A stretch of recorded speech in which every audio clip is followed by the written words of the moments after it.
Apple கம்பெனிய உருவாக்குன Steve jobs பத்தி நம்ம எல்லாருக்கும் நல்லாவே தெரியும். அவர் உலகத்துக்கே ஸ்மார்ட் போனை அறிமுகப்படுத்திய ஒரு டெக்னாலஜி மேதை.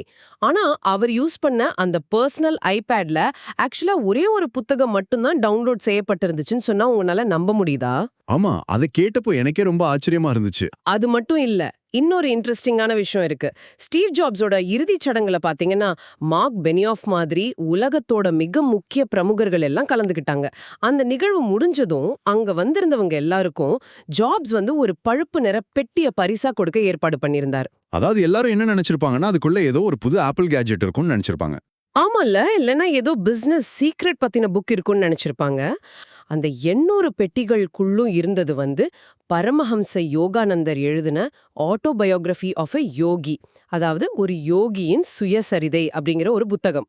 இத நினைச்சு பார்க்கவே எப்படி இருக்கு பாருங்க. ஒரு பெரிய டெக்னாலஜி சாம்ராஜ்யத்தை உருவாக்குன மனிதர் தன்னோட வாழ்க்கையோட இறுதி பரிசா ஒரு இந்திய யோகியோட கதையை தேர்ந்தெடுத்திருக்காரு. எக்ஸாக்ட்லி.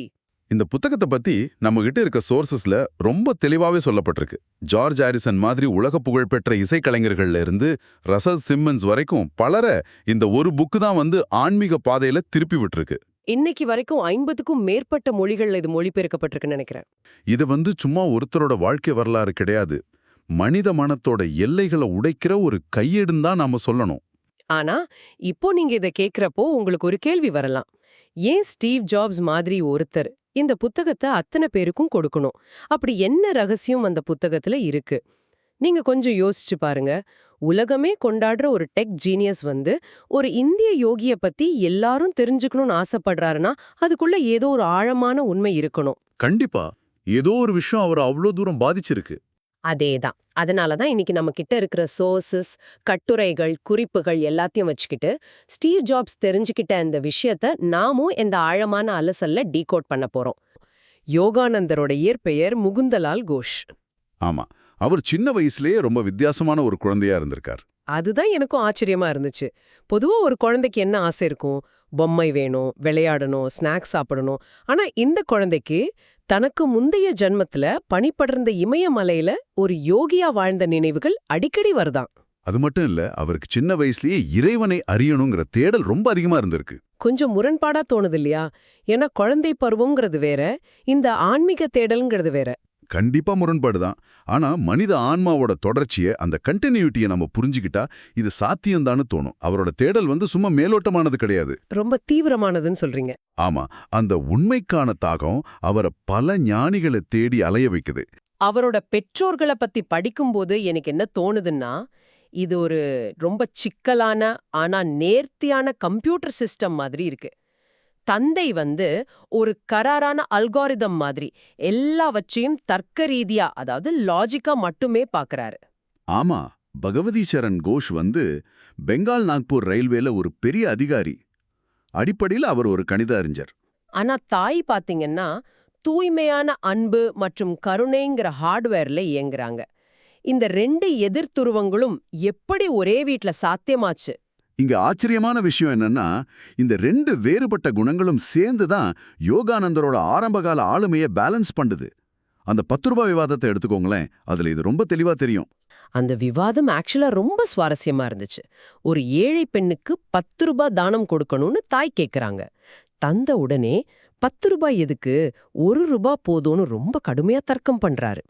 எனக்கு இது படிக்கும்போது அவர் ரொம்ப கஞ்சத்தனமானவர்னு தான் தோணுச்சு. இல்ல, அது கஞ்சத்தனம் கிடையாது. அது அவரோட கடந்த காலத்தோட வடு. பகவதி சரண் கோஷ் தன்னோட இளமை காலத்துல ரொம்ப கடுமையான வறுமையை சந்திச்சிருக்காரு. பல மைல்கள் நடந்தே பள்ளிக்கூடத்துக்கு போனவர் அவரு. ஓஹோ, அப்போ 1 ரூபாயோட அருமை இவருக்கு நல்லாவே தெரிஞ்சிருக்கு. கண்டிப்பா. உழைக்காம ஒருத்தருக்கு பெரிய தொகையை கொடுத்தா அது அவங்கள சோம்பேறி ஆக்கிடுங்கிறது தான் அவரோட லாஜிக். ஆனா அங்க தாய் பயன்படுத்துற அந்த எதிர்த்தர்க்கம் அந்த லாஜிக்கையே உடைச்சிடுது. 1 ரூபாய் கிடைக்காம பசியால நீங்க பட்ட வலியே இன்னைக்கும் நினைச்சு வருந்துறீங்க, சரிதான். ஆனா அதே வலிய 10 ரூபாய் கிடைக்காம போகும் இந்த பெண்ணும் நாளைக்கு உணரக்கூடாதுங்கிறது என் விருப்பம்னு சொல்றாங்க. எமோஷனலான அட்டாக். உண்மைதான். உடனே தந்தை எந்த மறுப்பும் சொல்லாம அந்த 10 ரூபாயை கொடுத்துடுறாரு. தர்க்கத்தை அன்பு எப்படி வீழ்த்துதுங்கிறதுக்கு இது ஒரு அருமையான உதாரணம். நீங்க ஆரம்பத்துல சொன்ன அந்த 1,26,000 ரூபாய் கடையும் இதோட இணைச்சு பார்க்கணும். ஆமா, 3 பேருக்கான வேலைய தனி ஒரு ஆளா செஞ்சதுக்காக அரசாங்கம் அவருக்கு கொடுத்த அந்த நிலுவைத் தொகை ரூபாய்க்கு கணக்கு பார்த்த ஒரு மனுஷர் எப்படி இவ்ளோ பெரிய தொகையை எந்த சலனமும் இல்லாம ரகசியமா பேங்க்ல போட்டு வச்சாரு? அது ஏன்னா அவர் பணத்தோட அருமையை உணர்ந்திருந்தாரே தவிர எந்த காலத்திலையும் பணம் மேல பற்று கொண்டவர் கிடையாது.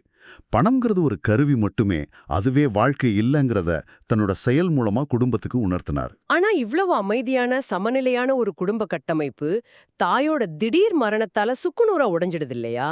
ஆ, தாய் இறக்கிறதுக்கு முன்னாடி தன்னோட மூத்த மகள் கிட்ட ஒரு ரகசியத்தை சொல்லிட்டு போறாங்க.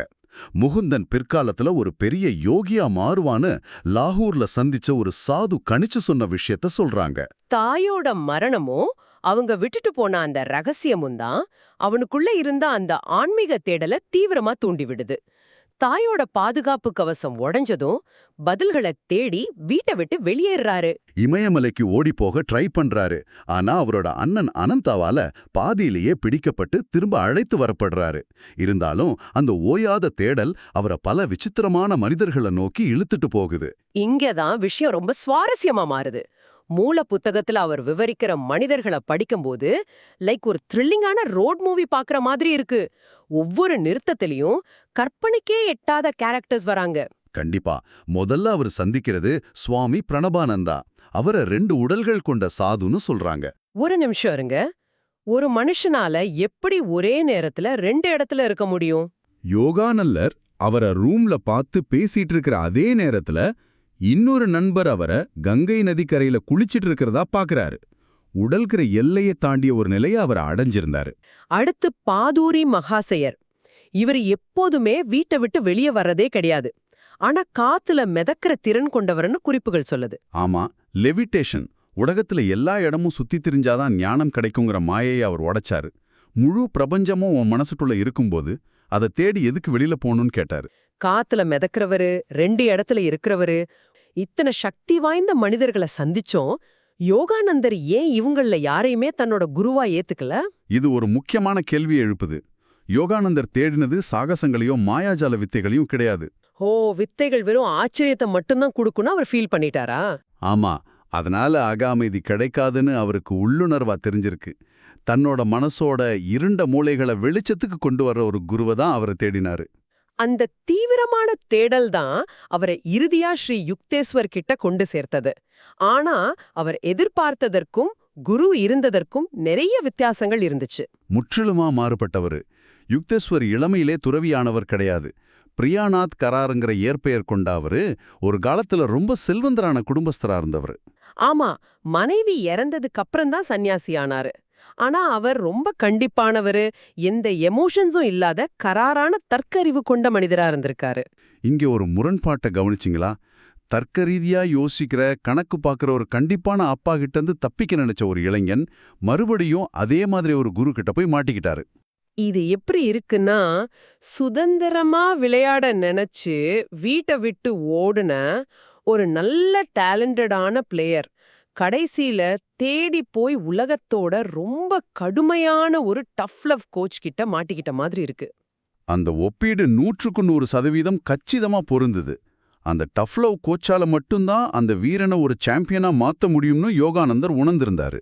ஆமா, ஒரு முறை யோகானந்தரோட தந்தை ஆசிரமத்துக்கு மகனை பார்க்க வர்றாரு. பொதுவா ஒரு குரு என்ன சொல்வாரு? உங்க மகன் சூப்பரா பண்றான்னு புகழ்வார் இல்லையா? ஆனா யுக்தேஸ்வர் அப்படி பண்ணல. தந்தையோட முகத்துக்கு நேரா யோகானந்தரோட குறைகள் எல்லாமே ஒன்னொன்னா பட்டியலிட்டு காட்டுறாரு. அது கேட்ட அப்பாவுக்கும் ஷாக், பக்கத்துல நிக்கிற மகனுக்கும் ஷாக். ஏன் அவர் அப்படி பண்ணாரு? ஏன்னா தற்பொருமைங்கிற அரகனை அழிக்கிறது தான் ஆன்மீகத்தோட முதல் படி. அப்பா கிட்ட புகழ்ந்து பேசினா மகனுக்கு ஈகோ வந்துடும். எந்த இடத்துலயும் ஈகோ தலைதூக்க கூடாதுங்கிறதுக்காகத்தான் அவர் அப்படி நடந்துகிட்டாரு. இவ்ளோ கண்டிப்பான இந்த யுக்தேஸ்வர செதுக்குனது யாரு? இந்த குரு பரம்பரை ரொம்ப ஆச்சரியமா இருக்கு. ஏன்னா லாஹரி மகாஷயர் எந்த காட்டுலயும் போய் தவம் செஞ்சவர் கிடையாது. அதுதான் இந்த வரலாற்றோட மிகப்பெரிய அழகு. அவர் பிரிட்டிஷ் ராணுவ பொறியியல் துறையில ஒரு அரசாங்க கணக்காளரா வேலை பார்த்தவர். குழந்தைகளோட ஒரு சாதாரண குடும்பஸ்தரா வாழ்ந்தவர். இது ஆக்சுவலா உங்க ஆபீஸ்ல உங்களுக்கு பக்கத்து சீட்ல ரொம்ப அமைதியா எக்ஸல் ஷீட்ல வேலை பார்க்குற ஒரு அக்கவுண்டன்ட் நைட் ஆனா உலகத்தை காக்குற சூப்பர் ஹீரோவா மாறுற கண்டுபிடிக்கிற மாதிரி அவ்வளோ ஆச்சரியமா இருக்கு. ஆமா, அவர் ராணிகேட்டிற்கு மாற்றலாக போனப்போதான் இமயமலையில பாபாதியை சந்திக்கிறாரு.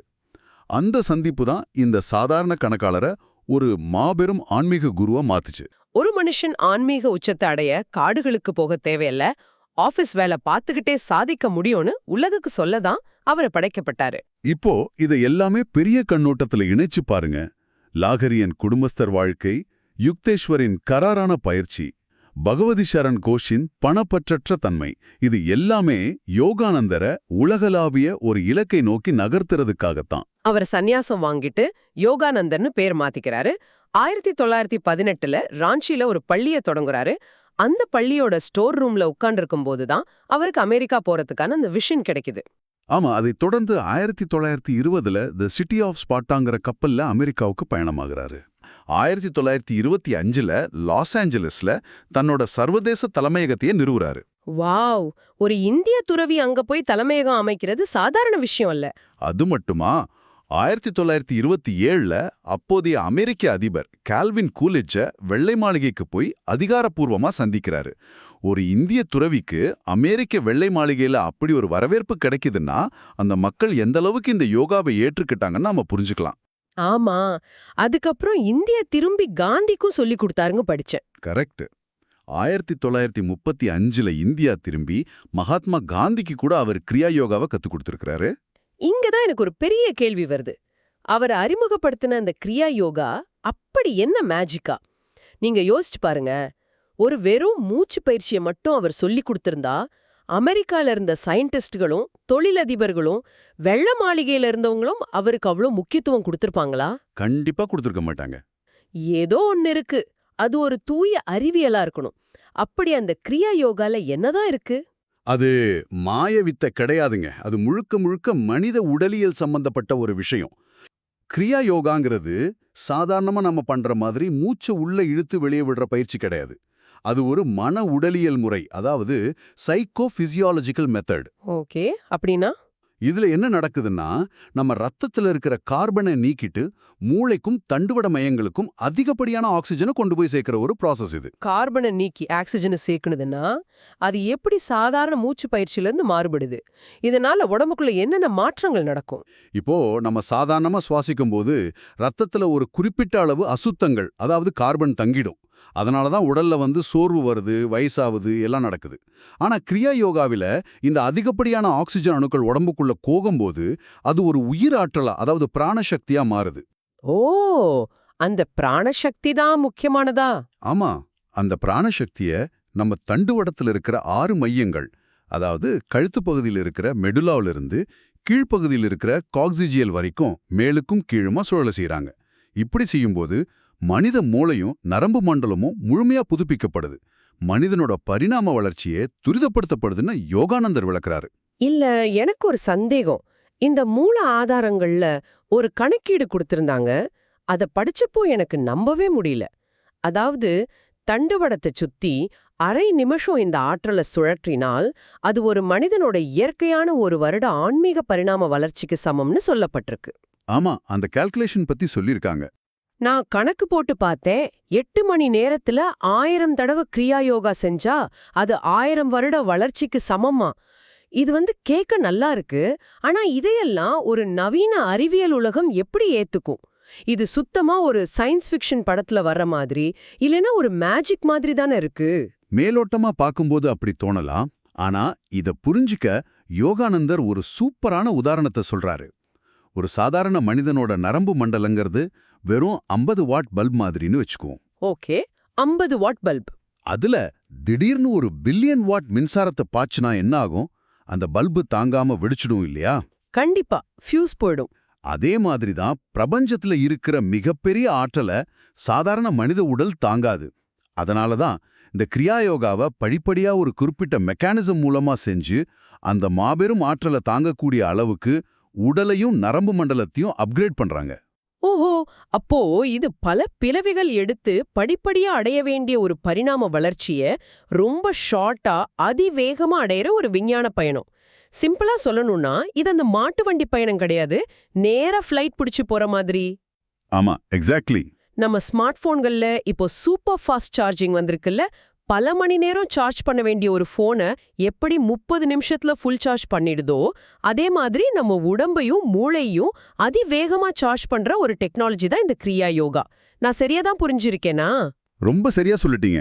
சாதாரணமா நாம எல்லாரும் நம்மளோட கண், காது மாதிரி ஐம்புலன்கள் வழியா நம்மளோட எனர்ஜிய, ஆற்றலை வெளியில விட்டுக்கிட்டே இருக்கோம்.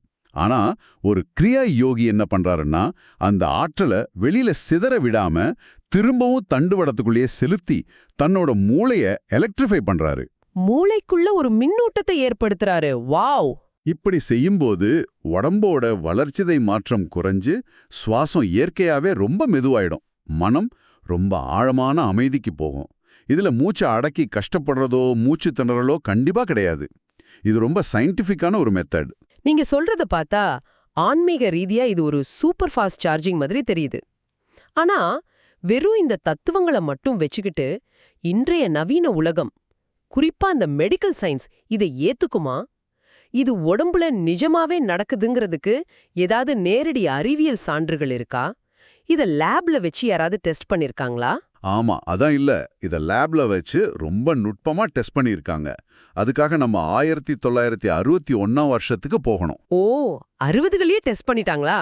ஆமா, டெல்லியில இருக்கிற உலக புகழ்பெற்ற எய்ம்ஸ் மருத்துவமனையில டாக்டர் பி.கே. ஆனந்த் தலைமையில ஒரு பெரிய மருத்துவக் குழு யோகிகள் மேல சில ஆய்வுகளை செஞ்சாங்க. சாதாரணமா யோகிகள் தங்களோட சக்தியை வெளி உலகத்துக்கு காட்ட மாட்டாங்க. ஆனா அறிவியல் உலகத்துக்கு உண்மையை உணர்த்தணுங்கிறதுக்காக சில யோகிகள் இதுக்கு சம்மதிச்சாங்க. ஓகே. அதுல ஸ்ரீ ராமனானந்த் யோகி அப்படிங்கிறவர் மேல செய்யப்பட்ட ஆய்வு ரொம்ப ரொம்ப முக்கியமானது. ஆமா ஆமா, அந்த எய்ம்ஸ் மருத்துவமனை ஆய்வு பத்தி நான் சோர்சஸ்ல படிச்சப்ப நிஜமாவே எனக்கு கூஸ்பம்ஸ் வந்துருச்சு. காற்று புகாத ஒரு சீழ் வைக்கப்பட்ட ஒரு மெட்டல் அல்லது கண்ணாடி பெட்டிக்குள்ள ஸ்ரீ ராமனானந்த் யோகிய முழுமையா 10 மணி நேரம் அடைச்சு வச்சிருக்காங்க. ஆமா, கம்ப்ளீட்டா சீல் பண்ணி வெளிய டாக்டர்கள் எல்லாரும் ஆக்சிஜன் மீட்டர்களை வச்சு மானிட்டர் பண்ணிட்டு இருக்காங்க. ஒரு சாதாரண மனிதனுக்கு 1 மணி நேரத்துக்கு 19.5 லிட்டர் ஆக்சிஜன் தேவைப்படும். ஆனா அந்த பெட்டிக்குள்ள இருந்த யோகியோட ஆக்சிஜன் நுகர்வு பாத்தீங்கன்னா வெறும் 10 லிட்டரா குறைஞ்சிடுச்சு. இது எப்படி சாத்தியம்? அதுதான் அந்த டெக்னிக். 10 மணி நேரம் ஆக்சிஜன் கம்மியா இருந்தா ஒருத்தருக்கு மூச்சு திணறல் ஏற்படாதா? Heart rate எகிராதா? எப்படி அதை கண்ட்ரோல் பண்ணாரு? அதுதான் யோகாவோட அறிவியல். அவருக்கு எந்த ஒரு மூச்சு திணறலோ ஏற்படல. இதய துடிப்பு வேகமா அடிக்கிற அந்த டாக்கி கார்டியா மாதிரி எந்த ஒரு பிரச்சனையும் வரல. என்ன நடந்துச்சுன்னா, அவருடைய மெட்டபாலிசம், அதாவது உடலின் ஒட்டுமொத்த செயல்பாடும் முற்றிலுமா குறைஞ்சு உடல் ஒரு ஹைபர் ரெஸ்ட் நிலைக்கு போயிடுச்சு. Hyper rest, okay. அந்த அளவுக்கு உடலோட தேவையா அவர் கண்ட்ரோல் பண்ணியிருக்காரு. இதே மருத்துவ குழு இன்னொரு கொடூரமான எக்ஸ்பெரிமெண்ட்டும் பண்ணாங்க. அதாவது யோகிகளோட கைகளை ஐஸ் கட்டி நிரப்பின தண்ணிக்குள்ள 45லிருந்து 55 நிமிஷம் வரைக்கும் வச்சிருந்தாங்க. 55 நிமிஷமா? சாதாரணமா நாமெல்லாம் ஒரு 2 நிமிஷம் ஐஸ் வாட்டர்ல கைய வச்சாலே வலி, உயிர் போயிடுமே. நரம்பெல்லாம் மரத்து போய் மூளைக்கு உடனே ஒரு பயங்கரமான பெயின் சிக்னல் போகுமே. அந்த யோகிகளுக்கு என்ன ஆச்சு? அங்குதான் சயின்ஸே ஆச்சரியப்பட்டு போச்சு. அவங்க அந்த ஐஸ் வாட்டர்ல கைய வச்சுக்கிட்டு ஆழமான தியானத்துல இருந்தப்போ அந்த பனிக்கட்டியோட கொடூரமான குளிரோ வலியோ அவங்களோட மூளைய ஒரு துளி கூட பாதிக்கல. நிஜமா? ஒரு சிக்னல் கூட போகலையா? ஆமா, அவங்க மூளையில இஇஜி வயர்களை இணைச்சி செக் பண்ணப்போ அவங்க மூளையில ஆல்பா அலைகள் எந்த ஒரு தடையோ இடையூறும் இல்லாம ரொம்ப சீரா பதிவாய்கிட்டே இருந்திருக்கு. அதுக்கு என்ன அர்த்தம்னா, அவங்க மனம் அந்த உடலியல் வலியிலிருந்து, அந்த எக்ஸ்டர்னல் உலகத்திலிருந்து முற்றிலுமா டிஸ்கனெக்ட் ஆகி ஆழமான அமைதியில இருக்கிறத அந்த மெடிக்கல் உபகரணங்கள் கச்சிதமா உறுதி செஞ்சது. வாவ்! இத கேக்குறப்போ என்ன சொல்றது, எனக்கு ஒரு கம்ப்யூட்டர் உதாரணம் தான் ஞாபகத்துக்கு வருது. நம்ம மூளைய ஒரு கம்ப்யூட்டர்னு வச்சுக்கிட்டா அதுல டென்ஷன், வலி, பயம்னு ஏகப்பட்ட பேக்ரவுண்ட் ஆப்ஸ் ரன் ஆயிக்கிட்டே இருக்கு. கரெக்ட், எப்பவுமே ரன் ஆயிட்டு இருக்கும். இந்த கிரியா யோகா என்ன பண்ணுதுன்னா, அந்த தேவையற்ற பேக்ரவுண்ட் ஆப்ஸ் எல்லாத்தையும் ஃபோர்ஸ் க்ளோஸ் பண்ணிடுது. அதனால மூளையோட மொத்த CPU பவரும் எந்த ஒரு டிஸ்ட்ராக்ஷனும் இல்லாம 100% அதோட முழு திறனோட செயல்படுது. ஐஸ் வாட்டர் வழிய கூட அந்த மூளை ரெஜிஸ்டர் பண்ணாத அளவுக்கு கம்ப்ளீட்டா சிஸ்டம் ஆப்டிமைஸ் ஆகுது. கரெக்டா? எக்ஸாக்ட்லி அதேதான். இந்த பேக்ரவுண்ட் ஆப்ஸை க்ளோஸ் பண்றதுனால நரம்பியல் ரீதியா மூளைக்குள்ள ரொம்ப பெரிய மாற்றங்கள் நடக்குது. இதை இன்னும் நவீன சயின்ஸ் படி சொல்லணும்னா, இப்போல்லாம் QEEG மூலமா ரொம்ப அட்வான்ஸ்டான ஸ்கேன்லாம் பண்றாங்க. ஓ, குவான்டிடேட்டிவ் EEG. ஆமா ஆமா, சுதர்ஷன் கிரியா மாதிரியான ஆழமான மூச்சு பயிற்சிகளை பண்ணும்போது மூளையில என்ன நடக்குதுன்னு அளந்து பார்த்திருக்காங்க. அதுல என்ன தெரிய வந்திருக்குன்னா, நம்ம மூளையோட வலது மற்றும் இடது பக்க அரைக்கோளங்களுக்கு இடையில் இருக்கிற சிங்க்ரனைசேஷன், அதாவது ஒத்திசைவு ரொம்ப அதிகமாகுது. 2 பக்கம் மூளையும் ஒன்னா இணைந்து செயல்பட தொடங்குது. அப்போ மூளையோட செயல்பாடே ஒரு பேலன்ஸ்டான நிலைக்கு வந்துருது. இந்த ஆல்பா தீட்டா அலைகள் பத்தியும் சோர்சஸ்ல நிறைய சொல்லிருந்தாங்களே, அது சாதாரண மனுஷங்களுக்கு எப்படி பயன்படும்? அது ரொம்ப முக்கியமான விஷயம். ஆல்ஃபா அலைகள் அப்படிங்கிறது நீங்க ரொம்ப ரிலாக்ஸ்டா அதே சமயம் முழு விழிப்புணர்வோட இருக்கிற ஒரு நிலையை குறிக்குது. தீட்டா அலைகள் அப்படிங்கிறது நீங்க ரொம்ப ஆழமான தியானத்துல இருக்கும்போது உங்க ஆழ்மனதோட தொடர்பு கொள்ற நிலையை குறிக்குது. ஓகே. ஆனா நாம எப்பவுமே டென்ஷனா தானே இருக்கோம். அதுதான், நாம சாதாரணமா டென்ஷனா வேலை பார்க்கும்போது நம்ம மூளையில பீட்டா அலைகள் தான் அதிகமா இருக்கும். ஆனா இந்த யோக பயிற்சிகள் மூலமா மூளை தானாகவே ஆல்ஃபா மற்றும் தீட்டா நிலைக்கு மாறுது. இதனால அன்றாட வாழ்க்கையில் ஏற்படுற மன அழுத்தம் குறைஞ்சு நம்ம உணர்ச்சிகளை நாமளே கட்டுப்படுத்துற திறன் பல மடங்கு அதிகமாகுது. ஓ, அதனால தான் யோகிகள் எப்பவுமே அவ்ளோ அமைதியா இருக்காங்களா? இது மட்டும் இல்லாம இந்த வேகஸ் நர்வ் பத்தியும் குறிப்புகள்ல இருந்துச்சு. இந்த கிரியா யோகா பயிற்சி பண்ணும்போது நம்ம மூளையோட முற்பகுதி தூண்டப்படுதாம். முக்கியமா நம்ம உடம்புல எப்பவுமே ஒரு பதற்ற நிலை இருக்கும்ல. ஆமா, அந்த ஃபைட் ஆர் ஃப்ளைட் ரெஸ்பான்ஸ்னு சொல்லுவாங்களே அது. அதேதான். ஏதோ ஒரு ஆபத்து வந்தா உடம்பு துடிக்குமே, அந்த பதற்ற நிலைய இந்த வேகஸ் நரம்பு தூண்டல் மூலமா கம்ப்ளீட்டா குறைச்சிட முடியுங்களா? ஆமா, அது ரொம்ப பெரிய சயின்ஸு. மூளையிலிருந்து வயிறு வரைக்கும் போற இந்த வேகஸ் நரம்பு தான் நம்மளோட பாராசிம்பத்தட்டிக் நரம்பு மண்டலத்தை கட்டுப்படுத்துது. அதாவது நம்ம உடம்ப ரிலாக்ஸ் பண்ற சுவிட்ச் அதுதான். ஓ, அதுதான் ஸ்விட்சா? மெதுவான ஆழமான மூச்சு பயிற்சி செய்யும்போது இந்த நரம்பு தூண்டப்பட்டு ஹார்ட் ரேட் குறையுது. உடலியல் ரீதியா பார்த்தோன்னா இதன் மூலமா பிடிஎன்எஃப் அப்படிங்கிற ஒரு புரதம் மூளையில உற்பத்தியாகுது. ஒரு நிமிஷம், பிடிஎன்எஃப் அப்படின்னா இது எதுக்கு யூஸ் ஆகுது? மூளைக்குள்ள புது செல்களை உருவாக்குமா? நிச்சயமா, இது மூளைக்கு ஒரு உரம் மாதிரி. புது நரம்பு செல்கள் உருவாகவும் மூளையோட செயல்பாடு மேம்படவும் இதுதான் காரணம். இதே மெடிக்கல் டேர்ம்ல நியூரோபாஸ்டிசிட்டி அப்படின்னு சொல்லுவாங்க. Wow, neuroplasticity. அது மட்டும் இல்லாம ஆக்சிடோசின் மாதிரியான மனிதனுக்கு மகிழ்ச்சியை தரக்கூடிய ஹார்மோன்களும் உற்பத்தியாகுது. அதனால தான் யோகிகள் எப்பவுமே ஒருவிதமான பேரானந்த நிலையில எந்த ஒரு கவலையும் இல்லாம இருக்கிறாங்க. இது ஏதோ மேஜிக் கிடையாது, இது பியூர் பயாலஜி.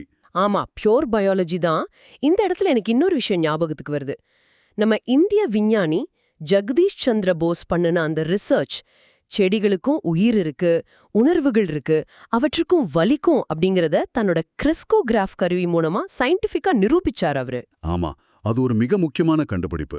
அவர் என்ன சொன்னாருன்னா, தாவரங்களுக்கும் மனிதர்களுக்கும் இடையிலான அந்த உயிராற்றல் ஒண்ணுதான்னு சொன்னாரு. இது யோகானந்தர் சொல்ற பிரபஞ்சத்துல எங்கும் நிறைஞ்சிருக்கிற பிரபஞ்ச ஆற்றல் அப்படிங்கிற கான்செப்டோட எவ்ளோ கச்சிதமா மேட்ச் ஆகுது பாருங்களேன். அது ஒரு அற்புதமான இணைப்பு. ஜேசி போஸோட கண்டுபிடிப்பு தான் கிழக்கத்திய தத்துவத்துக்கும் மேற்கத்திய அறிவியலுக்கும் இடையில இருந்த ஒரு பெரிய சுவரை உடைச்சு ஒரு பாலத்தை அமைச்சதுன்னு சொல்லலாம். கண்டிப்பா. பிரபஞ்சத்தில் இருக்கிற எல்லாமே ஒரே ஆற்றலோட வெவ்வேறு வடிவங்கள் தான் நம்ம ஊர்ல இருந்த முனிவர்களும் யோகிகளும் பல ஆயிரம் வருஷங்கள சொல்லிக்கிட்டு இருந்தாங்க.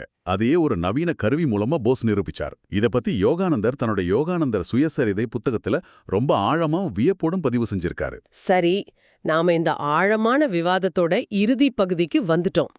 நீங்க யோசிச்சு பாருங்க, இன்னைக்கு நாம எவ்வளவு விஷயங்களை கடந்து வந்திருக்கோம். ஒரு சாதாரண மனிதரா ஆரம்பிச்ச பரமஹம்ச யோகானந்தரோட வரலாற்று சிறப்புமிக்க வாழ்க்கை, ஸ்டீவ் ஜாப்ஸ் மாதிரியான ஒரு டெக்னாலஜி ஐகானை ஈர்த்த ஒரு தனித்துவமான புத்தகம். அப்புறம் அந்த கிரியா யோகாவோட சயின்ஸ். ஆமா, அப்புறம் கிரியா யோகா அப்படிங்கிற அந்த ஆன்மீக கலைக்கு பின்னாடி ஒளிஞ்சிருக்கிற நரம்பியல், உடலியல், அறிவியலான அந்த நியூரோ சயின்ஸ் வரைக்கும் ஆழமா அலசியிருக்கோம். இதிலிருந்து நாம தெரிஞ்சுக்க வேண்டிய மிக முக்கியமான பாடம் என்னன்னா, ஆன்மீகமும் அறிவியலும் ஒண்ணுக்கொன்னு எதிரெதிர் துருவங்கள் கிடையாது. சயின்ஸ் அப்படிங்கிறது வெளியே இருக்கிற புற உலகத்தை மேட்டரை ஆராயுது. யோகா அப்படிங்கிறது உள்ளே இருக்கிற அக உலகத்தை, மனிதனுக்குள்ள இருக்கிற இந்த பிரபஞ்சத்தை ஆராயுது. ஆமா, ரெண்டும் வெவ்வேறு பாதைகள். ஆனா ரெண்டும் தேடுறது ஒன்னே ஒண்ணுதான், சத்தியம், அதாவது உண்மை. அந்த புள்ளியில தான் ரெண்டும் ஒன்னோடு ஒன்னு பின்னி பிணையுது. ரொம்ப தெளிவா சுருக்கி சொல்லிட்டீங்க. இந்த ஆழமான அலசல முடிக்கிறதுக்கு முன்னாடி உங்களுக்காக ஒரு சிந்தனையை நான் முன்வைக்க விரும்புகிறேன். ஆல்பர்ட் ஐன்ஸ்டீனோட சார்பியல் கோட்பாடு, அதாவது E=mc² பற்றி நம்ம படிச்சிருப்போம். இந்த பிரபஞ்சத்துல இருக்கிற எல்லாமே ஆற்றலோட வெவ்வேறு வடிவங்கள் தான் சயின்ஸ் சொல்லுது. அதேதான் யோகானந்தரும் இதேதான் மாயா அப்படிங்கிற பிரபஞ்ச மாயையோடு ஒப்பிட்டு சொல்றாரு. பௌதீக உடலாக தெரியிற நாமும் சரி, நம்ம சுத்தி இருக்கிற டேபிள், சேர் மாதிரியான பொருட்களும் சரி, எல்லாமே வெறும் ஆற்றலோட வடிவங்கள் தான்னு வச்சுக்குவோம். அப்படி பார்த்தா அந்த முடிவற்ற பிரபஞ்ச ஆற்றல நம்ம முழுமையா கட்டுப்படுத்த கத்துக்கிட்டா மனித குலத்தோட பரிணாம வளர்ச்சி எந்த அளவுக்கு போகும்னு கொஞ்சம் யோசிச்சு பாருங்க. அது ஒரு மிகப்பெரிய கேள்வியா இருக்கு. உங்க உடம்புக்குள்ளேயும் மூளைக்குள்ளேயும் உறங்கிக்கிட்டு இருக்கிற அந்த மாபெரும் சக்தியை தட்டி எழுப்ப நீங்க தயாரா? இத பத்தி கொஞ்ச நேரம் சிந்தியுங்கள்.